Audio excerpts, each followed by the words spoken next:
I'm Deacon Matt Glover. I'm the Chancellor for Canonical Affairs, and I'm a canon lawyer and a civil lawyer. I advise the bishop and the diocese and parishes on canon law and civil law stuff. And so, as you'll see, this kind of falls directly under my purview because of that. All right, thank you all for coming, and let's begin with a prayer. In the name of the Father, and of the Son, and of the Holy Spirit, amen. Our Father, who art in heaven, hallowed be thy name. Thy kingdom come, thy will be done, on earth as it is in heaven. Give us this day our daily bread, and forgive us our trespasses, as we forgive those who trespass against us.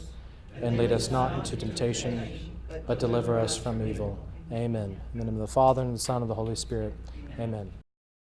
Okay, I'm going to run through an initial PowerPoint presentation, kind of on the overview, big picture of our diocesan policies on pastoral and finance councils. But to understand them, before we dive into the actual policies, we have to be on the same page in terms of what does church law mean and what's the point and purpose of church law, okay? Before we can understand what's the point and purpose of church law, we have to have an understanding of what we call in the church ecclesiology. All that means is, what is the nature of the church? How do we understand the church to be and to exist and to function, okay? Everybody, I'm assuming, has heard of the Second Vatican Council, right? Second Vatican Council. Second Vatican Council emphasized an ecclesiology focusing on the church as the people of God. The people of God. So the entire Christian faithful or people of God, that's not just the laity. That's everybody in the church. Right? The church is the entire Christian faithful, the people of God. Within that body of Christ, everybody plays a different part. Everybody's a different member of the body of Christ. Some are clergy, some are religious, and some are laity. Okay? Later on, after Vatican II came, the church looked at how do we put all of this wonderful theology of Vatican II into practice? How do we put this theology into practice? And so that gave us a revision of canon law, church law, in the 1983 Code of Canon Law. That's this red book right here, 1983 Code of Canon Law. All this is really a codification, a putting into practice of the theology of Vatican II. So those who kind of say, well, you know, the law is really just this annoying set of rules and regulations that we have to abide by, that's really not what this is. What this is practical theology. It's the theology of Vatican II put into practice. This is also what we call universal law of the church. Ours is a big church, covers the whole world, right? You can't possibly expect to enact a set of laws that's going to cover every single country throughout the whole world, much less every diocese within every country, or every state, or every city within every country throughout the entire world. This book of canons is meant to cover the entire church throughout the entire world. Drilling down further, though, you have what's called particular law. That's law that is specific to a specific diocese. Okay? So our diocesan policies, which is what we're going over tonight, is our particular law, our specific law or policies for how we do certain things. Tonight we're going over Pastoral and Finance Council policies, obviously, but we have particular law on a whole broad range of things as well. So in the church, there's universal law and particular law. An important thing to remember, when a bishop passes particular law, it can never contradict universal law. A bishop has a lot of latitude in the kinds of particular law he can pass in his diocese, but he can never enact anything that's contrary to this, that's contrary to universal law. And that comes into play in key parts of the Pastoral and Finance Council policies. A brief overview of the relevant canons in universal law. All right? There's a grouping of canons that I just kind of want to touch on really briefly. There's a grouping of canons on the rights of all the Christian faithful. That's everybody. That's not just laity. That's laity, clergy, religious, so on. There's the rights of the laity, specifically within certain canons. And then there's canons that govern how do parishes operate and function. Briefly on the rights of all Christian faithful, this is Canon 212. Canon 212. The Christian faithful are free to make known to the pastors of the church their needs, especially spiritual ones, and their desires. And then according to the knowledge and competence and prestige which they possess, they have the right, important here, they have the right and even at times the duty to manifest to the sacred pastors their opinions on certain matters.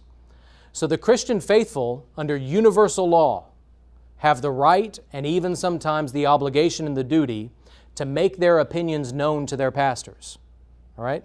Now that doesn't mean that the pastors always have to follow their opinions, but the faithful have the right and the obligation to let their pastors know their opinions on certain matters.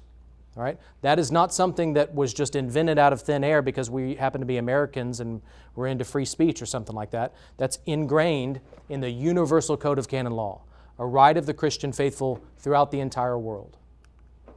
Canon 213, Christian faithful have the right to receive assistance from pastors, especially the Word of God and the sacraments. So we have the right to make sure that the Word of God is preached effectively and sacraments are done validly and effectively in our parishes.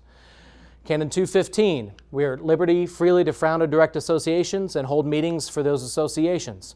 So we've all heard here in the United States you have the freedom of association, right? The freedom to freely assemble and gather together. That's not an American invention out of nowhere. This is codified in the Code of Canon Law as well and is law for the entire universal church. So we have, all the Christian faithful have the right to associate, to form associations that then impact the different apostolic efforts of the church. Canon 223. The Christian faithful must take into account the common good of the church, the rights of others, their own duties towards others. And ecclesiastical authority can direct the exercise of those rights. So the rights of the faithful are not, in the church, are not geared to the individual. In the United States, oftentimes we think of our rights as, what is my right? I have a right to something individually.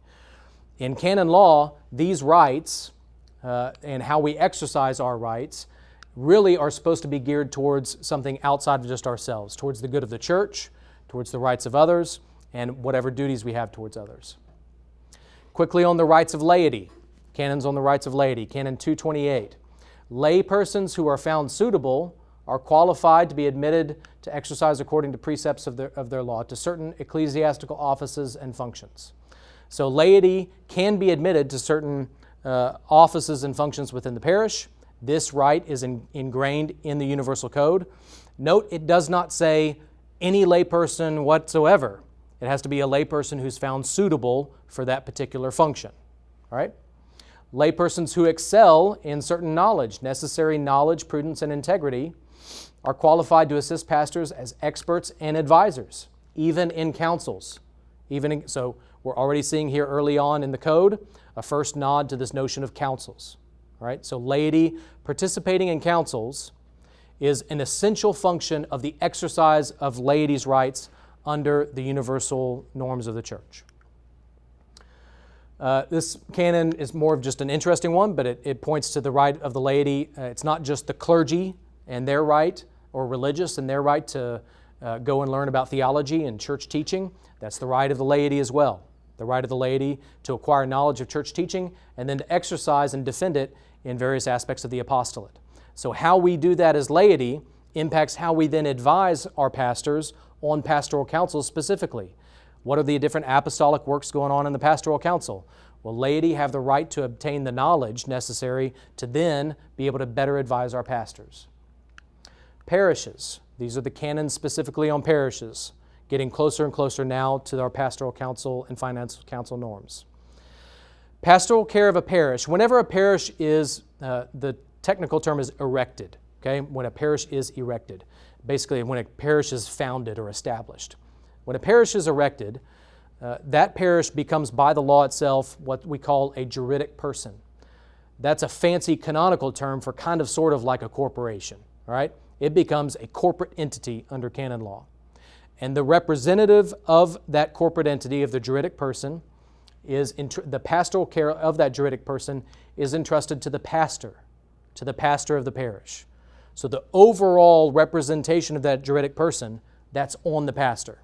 That doesn't mean there aren't consultative voices advising the pastor, but the pastor under canon law is the head of the parish. All right? A legitimately erected parish possesses juridic personality by the law itself. So as soon as a parish is established, boom, it has juridic personality and therefore has a pastor who directs all of its efforts in that juridic personality. And then finally, Canon 532, in all juridic affairs, the pastor represents the parish according to the norm of law. He is to take care that the goods of the parish are administered according to the norms of these certain canons. So the pastor has an obligation to make sure that the goods of the parish, the money, the property, so on and so forth, are administered effectively and prudently within the norms of canon law. We'll see here in just a bit the role that the Finance Council then plays in helping him carry out this specific canon. And now, really finally, Canon 536. These are the canons 536 and 537 that directly impact the establishment of a pastoral council and a finance council. All right? Diocesan bishop, if he judges it opportune, and he's heard the Presbyteral Council, which is a council of priests of the diocese, a pastoral council is to be established in each parish, over which the pastor presides, and the Christian faithful, together with those who share in pastoral care by virtue of their office in the parish, those members of the pastoral council assist in fostering pastoral activity. That pastoral council possesses a consultative vote only. It's a consultative vote only, and it's governed by the norms established by the diocesan bishop.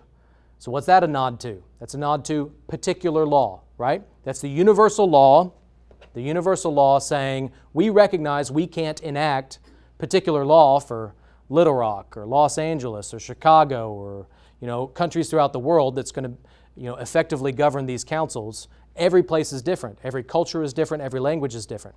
So universal law says to the bishops, you need to enact particular law that govern these pastoral councils. All right? Our bishops in this diocese have long had the policy that every parish is to have a pastoral council. So you may notice that they are kind of potentially optional under universal law, but they are not optional in particular law here in our diocese. Every parish is to have a pastoral council. Canon 537 touches on finance councils. In each parish, there is to be a finance council. This is not up to individual bishops. This is universal law saying every parish must have a finance council. It's not an option. Governed, these finance councils, by norms issued by the diocesan bishop, which the Christian faithful selected according to the same norms are to assist the pastor in administering the goods, without prejudice to 532. What's 532 say? We just looked at it. The pastor represents the parish in everything, and he is ultimately responsible for the goods of the parish. Okay? So although the Finance Council advises in this area, it's very clear to say, but the pastor is ultimately over all of the administrative aspects of the juridic person of the parish. All right? So that is a very quick and brief overview of the canons on these councils. Note what these two canons do not say. They do not use the term parish councils. All right?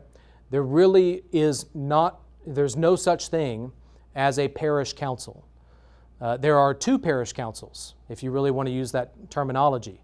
There's the parish pastoral council, and there's the parish finance council. Lots and lots of places use the term parish council. You may use it at your own parishes. Your pastor may use it with you. We call our pastoral council our parish council at my home parish. So there's nothing immoral or wrong with it or anything like that. But it's important to keep in mind that when we use the term parish council, sometimes in some parishes, that leads to the problem of the parish council having the impression that they are somehow over all of the parish, that they are the council for the entire parish, when in fact they are a complementary council to the finance council. And the parish council, the pastoral council, is really meant to advise the pastor on what? The pastoral aspects of the parish. Not every single aspect of the parish, but the pastoral aspects of the parish. Now that touches on a lot of different areas. It touches on finance and accounting. It touches on liturgy. It touches on all these different aspects that we typically think of parish councils as covering. But when we use the term parish council, I'm not chastising, I'm not saying, wipe it out of your vocabulary, but it's important to keep in mind that just like there is no diocesan council, There's a Diocesan Pastoral Council, and there's a Diocesan Finance Council. There's no Diocesan Council. Same thing with parishes. There's no Parish Council. There's a Pastoral Council for the parish, and there's a Finance Council for the parish. Does that make sense? All right. So in particular law, we're going to look at these two different policies then. That's why we have two different policies. We have a policy on pastoral councils and a policy then on finance councils. So we're going to look at pastoral councils first. This one, I hope it shows up well enough, I have highlighted, okay? So we are not going to dive into every single minutia within these policies. I'm hitting the highlights, all right? At the very beginning of both of these policies, obviously, is the table of contents, kind of guides you to a big picture overview of what all is included in these policies. But hitting the highlights within the pastoral council policies. At the very beginning, first section talks about requirement, purpose, responsibilities, and objectives. It's a requirement. We just have to make that clear because universal law doesn't necessarily say for sure that it's a requirement in every diocese. So in our diocese it is. Every parish is to have a pastoral council. What's the purpose of the pastoral council? The purpose is this is basically rehashing universal law, to assist the pastor in planning, organizing, initiating, promoting, coordinating, and reviewing the broader pastoral objectives of the parish. You'll see throughout these policies, we have a couple of hyphenations here. We've got pastor/administrator. That's because sometimes priests are assigned as administrators of a parish, maybe for a year before they are named pastor. We just wanted to make it clear that they have the same rights and obligations and authority as a pastor would. So we had to put that into policy. So don't let that throw you off. Just as a heads up, that's what that means. Okay? And then same thing with, where's the other? Oh, parish and mission. So you'll see throughout these policies, parish and mission. Not every church entity is set up technically, canonically as a parish. Some are established as a mission until they grow to a point where they can be established as a parish. So just keep an eye out for those, but don't let them confuse you too much as we go through these. Responsibilities and objectives: to assess the needs of the entire parish and advise regarding those needs. In general, it's not to be consulted on matters directly pertaining to specific personnel decisions. We invariably, every so often, run into issues in this specific regard, where a pastoral council member or a finance council member is asked to be involved in a personnel matter, someone who is a paid employee of the church, of the parish, or of the school, a church office person, a musician, a youth minister, whatever it is. Or sometimes a pastoral council or a finance council will push for the pastor to want to share information about a particular employee and want to see their personnel file or want to know what decisions the pastor is going to make about disciplining an employee or terminating an employee or hiring or rehiring an employee. All of those matters get into very sticky HR personnel decisions and are not under, generally speaking, are not under the purview of the Pastoral Council and Finance Council. There can be some limited exceptions, and so I'm not saying it just never happens and that it should never, ever, ever happen. Some common sense has to prevail. Sometimes situations arise where a pastor needs to delegate that to a specific person on their pastoral council or finance council for whatever reason, but that should be the exception to the norm. And really, in general, before involving anybody other than the pastor in a personnel decision, I would strongly recommend that pastor contact the diocese first. Contact either me or our Chancellor for Administrative Affairs, who right now is Dennis Lee. I'm saying right now just because this is being recorded, and but it's Dennis Lee at the diocese. We kind of work together on personnel stuff, Dennis more than me. But anytime there's a personnel matter involved, I would just really strongly encourage all of our parishes to bounce that off of us first before the pastor involves someone on pastoral council or finance council. All right? Does that make sense? All right. To advise, coordinating all parish activities, fostering unity and a sense of community, advising and helping the pastor direct the parish in various aspects of parish life. These are typical subcommittees that people will think of in section 1.3d that parishes will have as part of their pastoral councils commonly, and promoting programs and activities recommended by the bishop, diocesan offices, and affiliated agencies and organizations.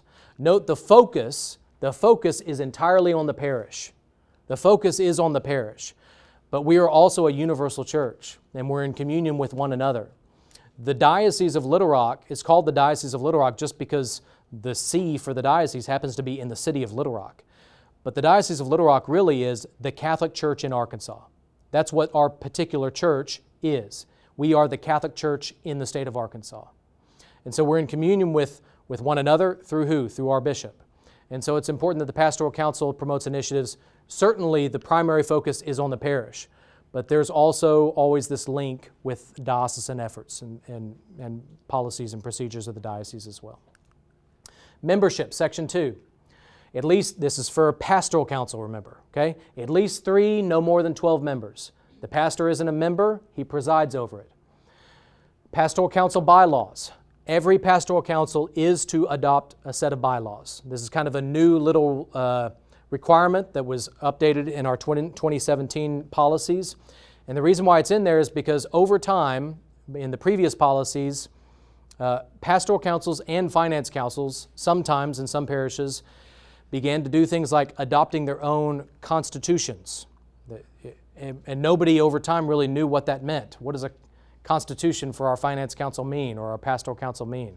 So we're trying to specify in these updated policies when a council can adopt bylaws and what the purpose of those bylaws is to be.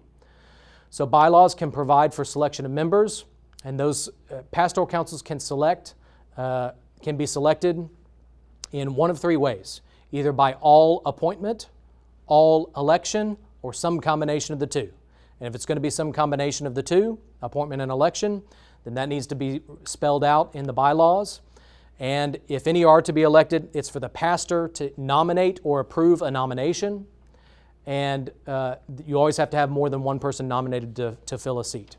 We gave additional flexibility on this in the revised 2017 version for a couple of different reasons. One, some smaller parishes just had trouble finding people to run for elections.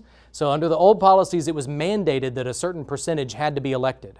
We had pastors coming to us saying, I can't find anybody to run. You know, I know someone who I want to go appoint, but I can't find anybody willing to run. And some people, frankly, are just shy.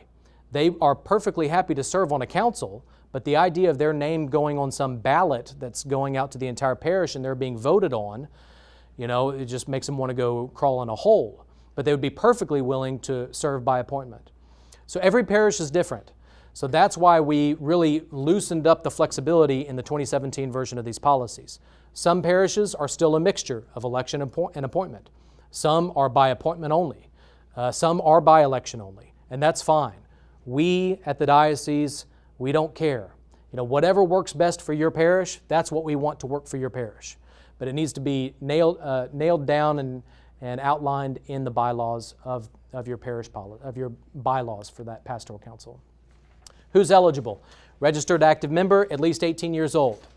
I get the question a lot, does the person have to be in full communion with the Catholic Church?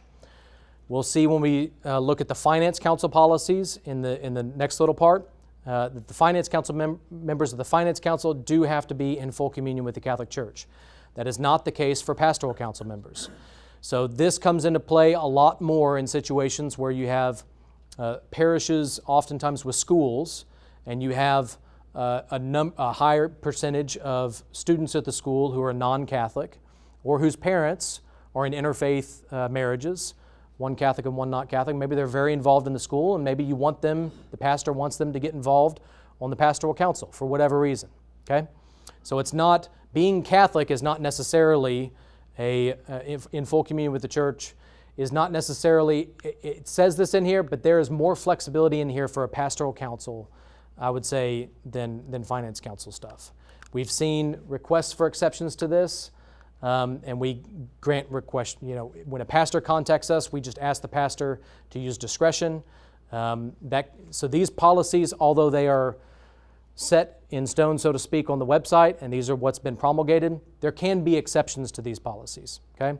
But we would ask that if there are going to be exceptions made, it'd be helpful to bounce them off of the diocese first before before just doing out-and-out exceptions to them. So there may be some exceptions where you want a non-Catholic or someone who's not in full communion with the Catholic Church to be on the Pastoral Council, all right? Because of their kind of the way that they're involved with the parish. Just bounce that off of us if that's something that is a need or a desire on the part of the council. But the default assumption, the default stance is registered active in the parish, at least 18, and in full communion with the Catholic Church. Okay? Pastoral Council bylaws should include provision for appointment of ex officio members. So maybe you have a school and you want the principal of the school to be an ex officio member of the Pastoral Council, all right? So deacons, I'm a deacon, deacons don't have to be a part of the Pastoral Council, but maybe the pastor wants to appoint ex officio a certain person because they happen to be a deacon. You are on the Pastoral Council ex officio because you are a deacon. Paid staff members are not to be appointed or elected, but they may be present. Paid staff members, employees of the parish, are not supposed to be on the Pastoral Council. It creates a conflict of interest, or at least a potential conflict of interest, or at least the appearance of a potential conflict of interest, and we want to avoid all of that. But they can certainly be present. I know that they are at my parish, because oftentimes they're the ones who know the most about what's going on in the parish. So you want them there. I get why you want them there, but they aren't technically a part of the council, so to speak. Associate pastors, deacons, volunteers, also not automatically members, but they may be present. All right, you may have a key volunteer who you want to be there, and they can be there. A deacon can be there. Associate pastors don't have to be, they're not a part of it, but I would certainly imagine most pastors tell their associates, you're expected to be there. But technically they don't have to be a part of it.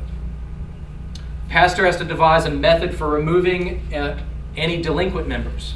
Whatever that is, can be spelled out in the bylaws. You know, you miss half of the meetings in a year, you're out. Or you miss 2 in a row or 3 in a row without a legitimate excuse, you're out. Whatever it is, there should be a method for removing delinquent members. The pastor of more than one parish may establish a single pastoral council, so long as representation is equitable. So we have plenty of situations where a pastor is the pastor of 2 or 3 places. All right, are Bald Knob and Cersei still joined? So, but they used to be though. Pastor used to be over both. Oh yeah. Yes, pastors. Yeah, I know you're not joined, but the pastor's over both. And there's plenty of other situations where the pastor is the pastor of maybe 3 places. Okay, under the old policies, each of those places had to have their own council, pastoral and finance. Well, that was just unmanageable. It just, pastor can't attend that many meetings, first of all, and a lot of places can't find that enough people who are interested in serving on that kind of thing necessarily. And so it just became more practical to say, hey, if it works out for your specific area, you want to have a joint pastoral council, that's fine, so long as representation is equitable. All right? If a parish has more than one predominant language group, we have a lot of bilingual parishes, a few that are Vietnamese English, a lot that are Spanish English. All right? There may be councils that represent distinctive language groups for communication purposes, so that those language groups make sure that it's still one parish, but making sure that the different language groups within the parish are communicating. But the parish as a whole has to have one unified pastoral council that is equitably represented, where the language groups are equitably represented. I know one situation, parish, where they're doing this exact thing already, and it's made a big difference. It's worked out very well. They have 2 separate pastoral councils, so to speak, that meet separately, and then they have a joint one where enough people who kind of can communicate together on the joint one are able to form the unified pastoral council. Smaller parishes, at the discretion of the pastor, can follow a more informal town hall style format. So if you don't have enough to form a pastoral council, or it just doesn't work, maybe it's just silly to have a separate pastoral council because the people who are really involved in the parish, you see them there every Sunday at the Sunday Mass anyway. So let's have just a, coffee and donuts town hall after, once a quarter after the Sunday Mass in a town hall style format, and that's our pastoral council. These policies, the 2017 version, gives you the flexibility to do that. Section 3, terms. Staggered terms of 3 years.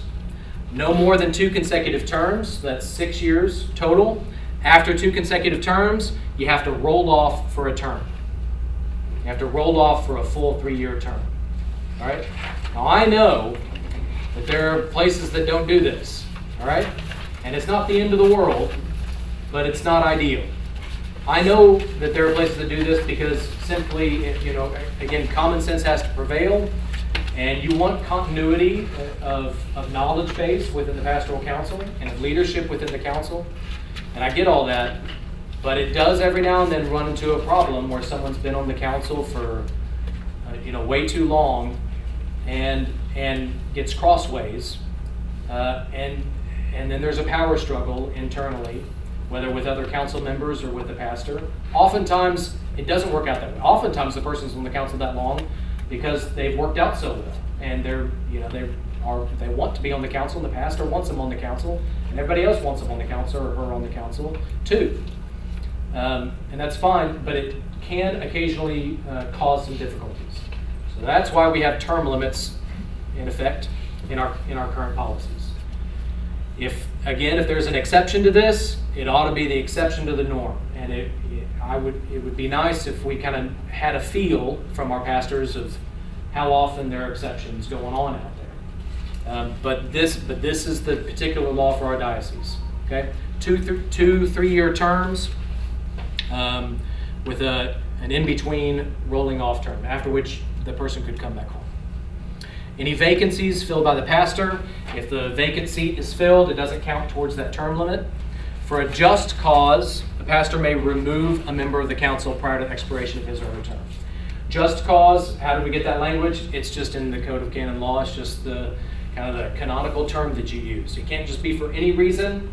We don't use the term reasonable reason in the code. We use the term just cause. If there is a just reason, a just cause why a pastor feels like a certain member needs to be removed, whatever that is, can be removed. Officers, you have a chair, vice chair, secretary. This should all be straightforward. It's pretty self-explanatory in terms of what the roles and positions of the officers are. Meetings, the council should strive to meet regularly, to be determined by the pastor, but at least 2 meetings during any fiscal year. There are a lot of pastoral councils that meet monthly, except for maybe December, and except for maybe 2 or 3 months in the summertime. There's some pastoral councils that meet quarterly, whatever it is.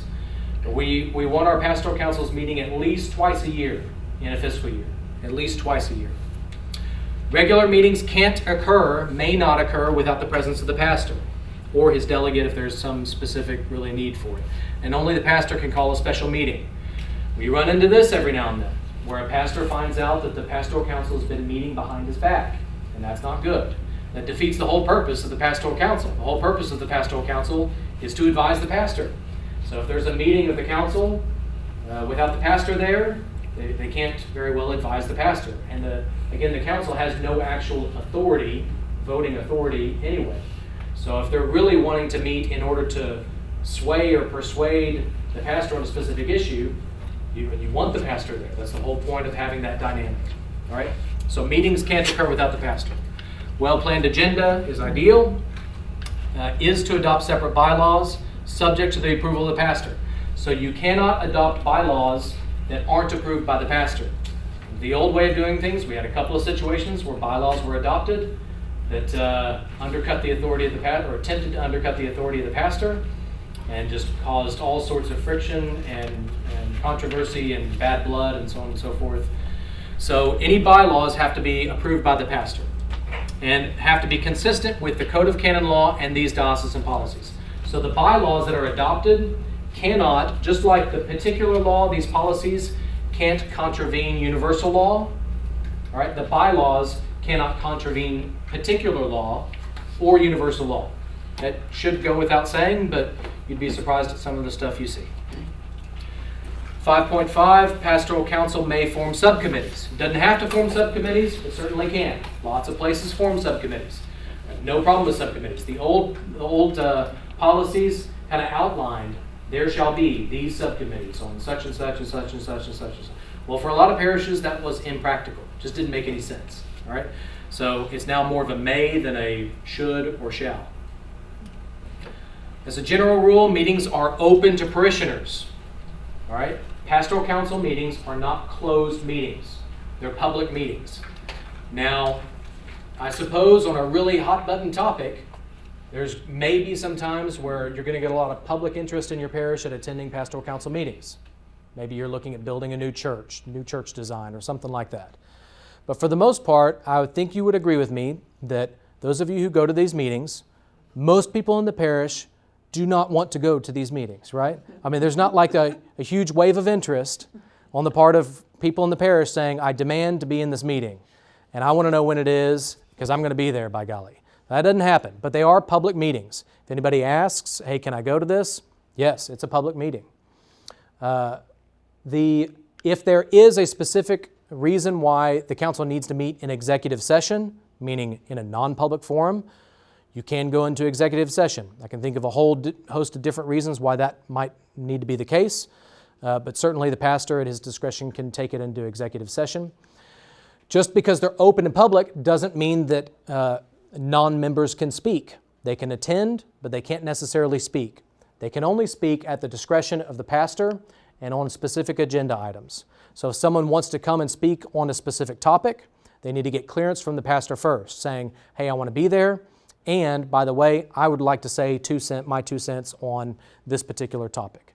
The pastor can say, sure, that's fine, or the pastor can say, I'm just not comfortable with that. I don't think it's the time or the place. If you want to meet with me separately, we can talk about it, but that's the pastor's discretion. As a consultative body, 5.7, the council doesn't necessarily need to vote on everything, should strive to reach consensus. Okay? Council doesn't have to vote on every single little thing it talks about. All right? Ideally, the council bats around ideas and opinions and gives the pastor a general sense, without necessarily even having to have a vote, of does the council support this initiative? Or, listen, I don't even need a vote, I just want your input because I'm having to make this decision on something or another. There could be situations where the pastor wants a vote for the record. He wants a vote. Or he's sending something up to the diocese for approval, for application or approval, and he needs a vote because he knows the bishop is going to ask, show me the minutes. And our bishop does this. Show me the minutes from your pastoral council where this was discussed. What was the input from your pastoral council? Show me the minutes of your finance council where this was discussed. I want to see the input of your finance council. Okay? But generally speaking, you don't have to vote on everything. But for acts of extraordinary administration, which we'll dive into more fully under the finance council policies, pastor must hear and obtain a consultative vote from pastoral council. We'll dive more into this in the finance council policies because there's overlap here. But just remember looking ahead, for extraordinary acts of administration, it's a catchy term, I know. For those kinds of things, the pastor has to get a consultative vote. He doesn't have to get permission from the pastoral council, okay? But he does have to get a vote from the pastoral council. Council could say no, and pastor could say, too bad, I'm going to approve this and go to the bishop for it anyway. You know, maybe he gets it, maybe he doesn't. But he has to at least hear the pastoral council on it. Council's vote is always non-binding and merely consultative. Detailed minutes of the meetings are to be retained. Each meeting should open and close with a prayer. You'd hope that goes without saying, but you know, it's easy to forget sometimes in the rush of busy life, but open and close everything with a prayer. Paragraph 6, pastor convenes and presides. 6.2, when a pastor leaves a parish, all activity of the council ceases. The council's job is to advise the pastor. If there is no pastor during the transition time, for whatever reason, the council can't continue to meet. That council's activity ceases. New pastor may establish or amend any procedures in these policies that are at the discretion of the pastor administrator. So a new pastor comes along. If these policies say the pastor has discretion to decide certain things, the new pastor can decide differently than the previous pastor. In exceptional circumstances, after consultation with and consent from the bishop, a newly appointed pastor may dissolve the pastoral council. It's only happened once that I can recall during my time as chancellor, but there are occasional, unique situations where it's for the betterment of the council and for the parish as a whole to wipe the slate clean and start fresh. All right? But the pastor cannot do that on his own. He has to get the consent of the bishop before doing that. So the pastor can't just come in and say, I've decided flippantly on my own to wipe the slate clean. He has to get permission from the bishop. Pastor may publish a summary of the council minutes in the parish bulletin or another publicly available means. Okay? Doesn't have to, but may. I know lots of places do, maybe put them on their website or something like that. Doesn't have to, but you may do that. Paragraph 7, Pastoral Council is distinct from the Finance Council. Again, there's no such entity as a parish council. These two have their own distinct roles and responsibilities. They need to communicate between each other. The Pastoral Council has no oversight or authority over a school board or a school.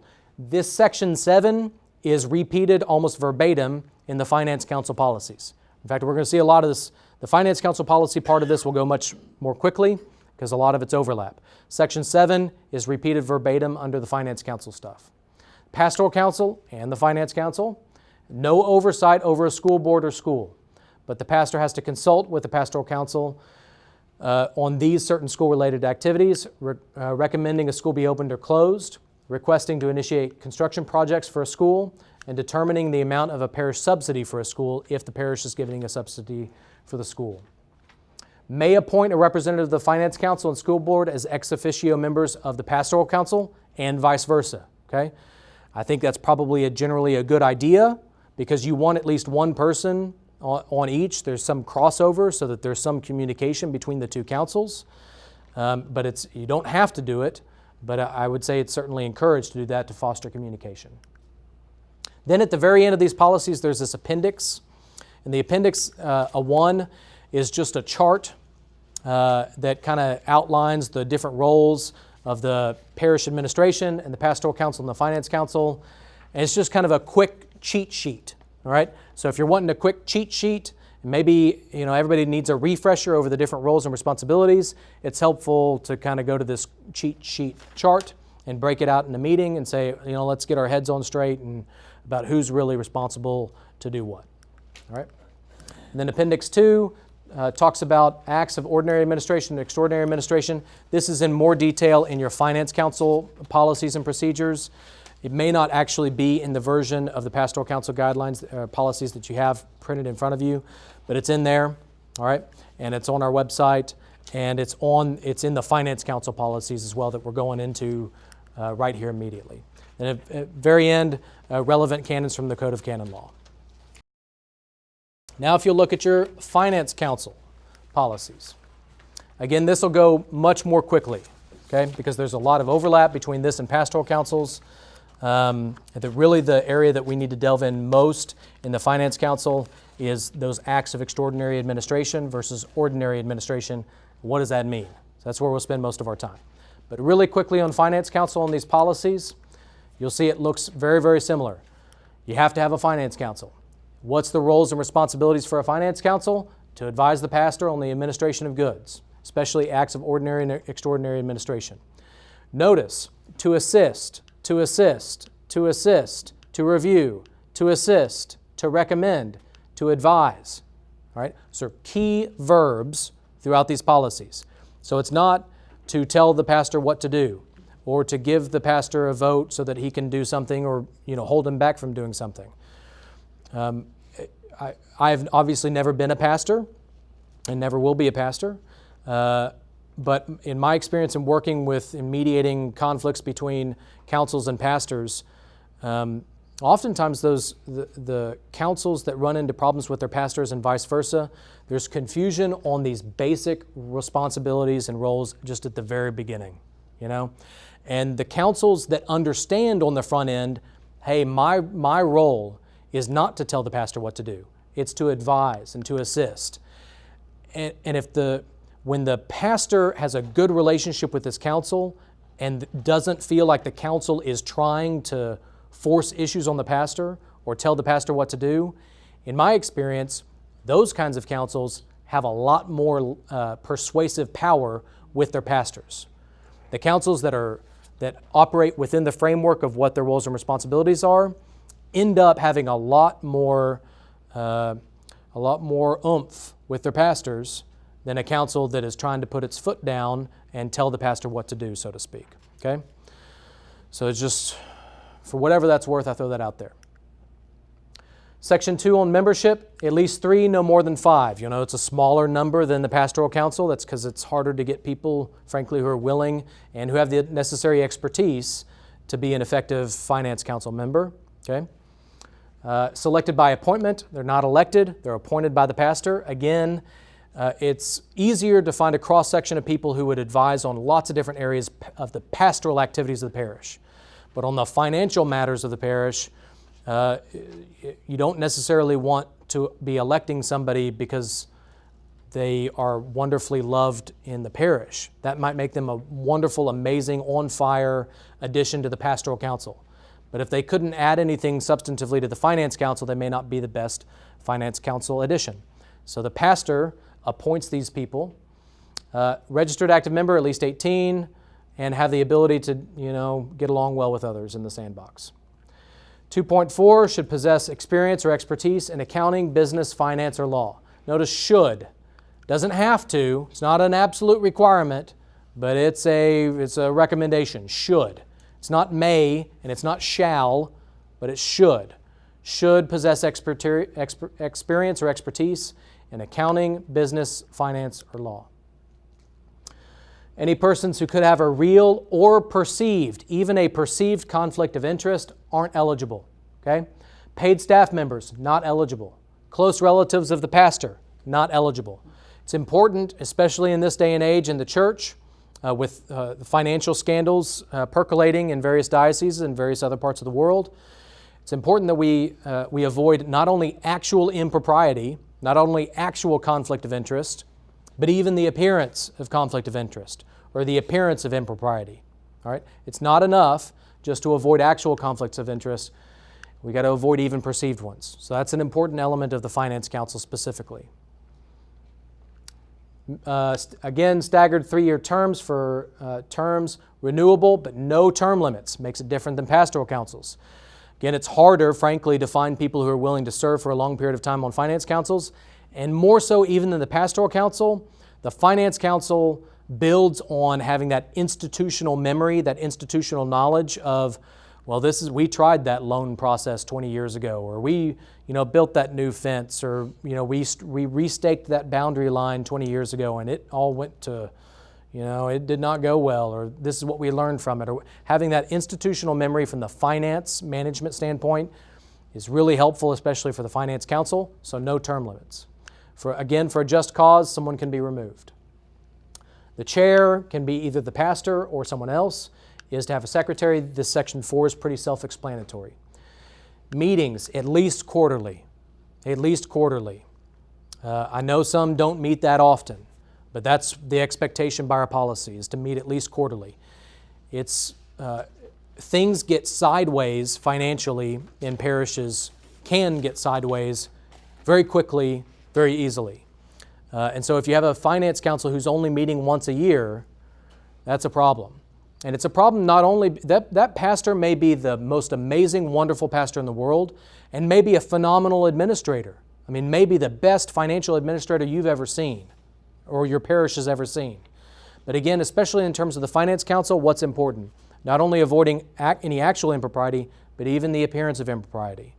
So having some level of accountability for the pastor, some transparency by the pastor, it's important not only for the good of the parish, but it's important to protect the pastor's reputation as well. So the pastor can say, I've shared this with my finance council. We meet, 4 times a year. We've met quarterly, and I've bounced this off of my finance council. Something goes sideways financially in a parish, and your finance council only meets once a year, and it's been 10 months since anything was bounced off the finance council, then the pastor is left somewhat defenseless, okay, if something goes sideways. So it's important that these meetings happen regularly, not just to protect the parish, but also to help and protect the pastor as well. Regular meetings can't occur without the presence of the pastor for all the same reasons we went over with the Pastoral Council. As a general rule, meetings of the council are to be in person, but in extraordinary circumstances, there's some emergency situation, pastor can consult via telephone, email, or other electronic means. It's not ideal. Obviously, all these councils, the whole point is that When you disagree with someone, you're disagreeing with them to their face. When you're hashing out differing opinions, you're looking someone in the eye and you're telling it like it is, politely and kindly, but that in-person interaction makes a difference than just firing off emails or text messages, all right? And things get miscommunicated via email all the time. But for finance, obviously, if the roof is busted and it's going to take a ton of money to fix the roof, and your finance council can't meet for another 2 months for whatever reason, you need to get the roof fixed, and you can't just throw a blue tarp on the roof and wait 2 months to say, well, I don't want to fix this because I got to get approval first, and we can't meet for another month. Meanwhile, the rain's pouring in, all right? So on extraordinary situations, can consult via email, telephone, other electronic means. Well-planned agenda, bylaws not necessary. If you do adopt bylaws, have to be consistent. Finance councils not to have separate constitutions. That was a trend for a while, so that's why we felt the need to specify that in here. As a general rule, again, meetings are open unless executive sessions can permit non-members to meet. Doesn't necessarily need to vote on all members. Vote's non-binding, merely consultative. For acts defined as extraordinary acts, pastor has to hear and obtain a consultative vote. Okay? Hear and obtain a consultative vote. That the pastor doesn't have to go along with the consultative vote, but has to get the consultative vote. And in the appendix on the extraordinary acts of administration is where we'll delve into what those mean. For all other ordinary acts of administration, pastor may consult with the council, but doesn't have to. May consult with, but doesn't have to. Detailed minutes are to be made available only to the pastor and the current members of the council. All right? The reason for that is oftentimes the finance council is going to be discussing things like bids for a particular project. So you've got 3 different bids on a particular project that you're wanting to do, and there's debate and discussion between these 3 different companies or 3 different contractors or whatever the case may be. And you don't want business decisions getting then just floated, especially if they've not yet already been made, to be floating around there in the public. That opens you up to all sorts of potential problems, including potential lawsuits. So the minutes need to be maintained, but the detailed minutes are not to be made public. Open and close with a prayer.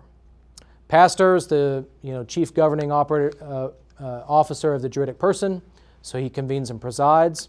The council ceases when the pastor leaves for whatever reason.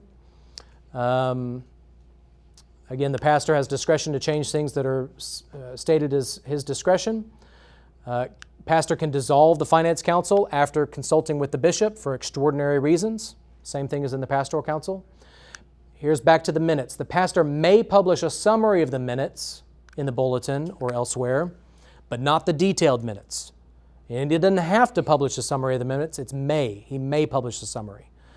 I think it's probably helpful to publish a summary. I think it encourages transparency and accountability, but you don't want to publish the detailed minutes.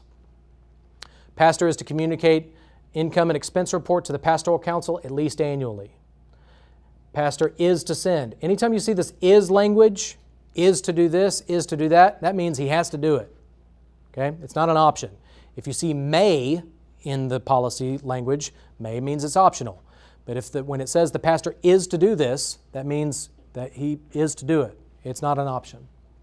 Pastor is to send a copy of the annual parish financial report to the Diocesan Finance Office. You may get, word from our Diocesan Finance Office, where's our annual financial report? That's not run through my office, that's run through our finance office, obviously, but that's in our policies. Again, Section 7 here is a mirror image, except swapping out finance for pastoral council as the pastoral council policies. Again, no oversight or authority over school board, same language regarding school board, and same language regarding representatives crossing over, so where you have some communication between the 2 councils. Same chart, cheat sheet chart, and then I'm going to this is the final part of it, I promise, go over this appendix on extraordinary and ordinary acts of administration. All right. We use this language because that's the language that's in the code. All right, that's the language that's in this Code of Canon Law. If you go down to the very end of all of this, I've copied all of the pertinent canons from the Code of Canon Law. So you'll see references throughout these canons in certain parts to extraordinary and ordinary acts of administration. So I know it's technical jargon, legal jargon, but I'm going to try to help make sense of what it means. It's really not as difficult to understand as you might think. All right? Ordinary acts of administration, all that means is the ordinary, everyday routine within the regular course and scope of the pastor's duties or the staff, the bookkeeper for the parish or whatever his or her duties, to maintain running the parish. All right? To keep the wheels running on the parish. Talking about preparing financial reports, reviewing, planning, tracking, preparing the budget, following along with the budget. Are we in budget? Are we out of budget? The pastor doesn't need to convene the finance council and shouldn't convene the finance council every time he wants to have a conversation with the bookkeeper about whether or not they were under or over budget that particular month. All right? So those are ordinary routine acts of administering a parish. Maintaining and upkeeping the buildings and property. All right? The pastor doesn't need permission necessarily from the finance council to pay someone $50 to go mow the lawn or whatever it is. If you're just maintaining the property, okay, on a routine, ordinary basis, the pastor may present these things to the council, to the finance council, and oftentimes does, but he doesn't have to. Doesn't have to get a consultative vote. Insurance coverage needs, overall financial needs, regular income, debt, rent, interest, paying routine invoices and bills. Pastor doesn't need to convene the finance council to pay the bills, all right? The financial accounts, overseeing those things, making routine purchases. What else we got? Accepting gifts and bequests. There's an exception to that down here, which we'll see in just a second, a little bit different. But generally speaking, accepting gifts and bequests, pastor doesn't need to go to the finance council with that. Do I think he should notify the finance council, maybe on the, at least at the next meeting? Hey, so-and-so passed away and in her estate left us $50,000, whatever it is. Absolutely. But to sign the paperwork to accept the gift, he didn't have to convene the finance council to then get a vote from the finance council. Should we accept this gift of $50,000 from so-and-so's estate? He didn't have to do that. Other routine acts of finance and administration in the regular course and scope of his day-to-day responsibilities. All right. Acts of extraordinary administration. Those things that don't routinely occur. All right? Things such as leasing or renting parish property.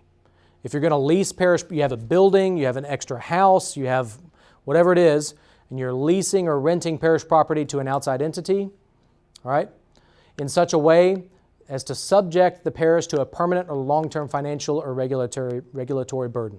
So, parish decides they're going to rent out their parish hall to an entity on a monthly basis for a 3-year contract. Okay? That's going to impact other groups' abilities to use the parish hall during that time. Finance council needs to know about it. Is this an entity that's above board? What liability issues do we potentially have in allowing this outside entity to rent or use our premises? What waiver and release language documents do we need to get with the diocese to get drawn up in order to let this outside entity lease our property? Those kinds of things. So that is an act of an extraordinary administration. Have to have the finance council's consultative vote. Okay? Doesn't have to go along with the consultative vote, but have to get the consultative vote. Purchasing or selling real property or real estate. All right? Capital expenditures that are over $5,000 or more than 1% of the annual parish revenue, whichever is greater. So any capital expenditures over $5,000, finance council has to be consulted and give a consultative vote. Renovation, repair, and construction exceeding the dollar amount established by the Diocesan Building Commission. These two things kind of cross-reference each other, really, because the Diocesan Building Commission, that number, I think, is still at $5,000. But should that ever change, I didn't want to have to go back in and change this policy, so it's just cross-referencing the Diocesan Building Commission. So anything that has to go through the Diocesan Building Commission, basically, one of the first things that Jim Drydrick or whoever happens to be over our building commission at the time is going to ask is, where are the Finance Council minutes? Where are the Pastoral Council minutes? We want to see, what their input was on this decision. Make sure the pastor has the support of the parish. Accepting gifts, bequests, or donations. This is the exception to this number 10 above here. Accepting gifts, bequests, donations that entail a restriction, such as the imposition of any legal, financial, or modal obligation. It's a fancy way of saying if someone passes away and gives $50,000 to your parish, or here's a better example. Someone passes away and gives $3,000 to your parish and says, I want you to manage the interest from this $3,000 in perpetuity. You can never touch the principal of the $3,000.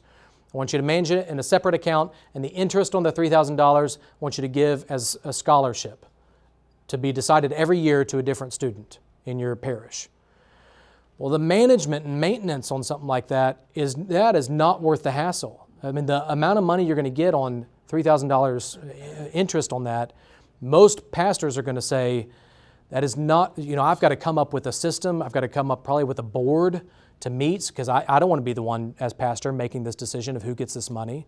So I've got to find people who are willing to meet annually to dole out, $50 or whatever it is in interest and a scholarship. And then I've got to come up with parameters for what kind of scholarship do I give? Who do I give it to? How do we make that decision? How is it fairly done?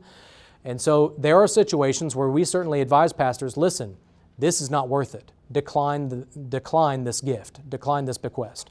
Or someone, often another example, oftentimes someone will give their house, all right?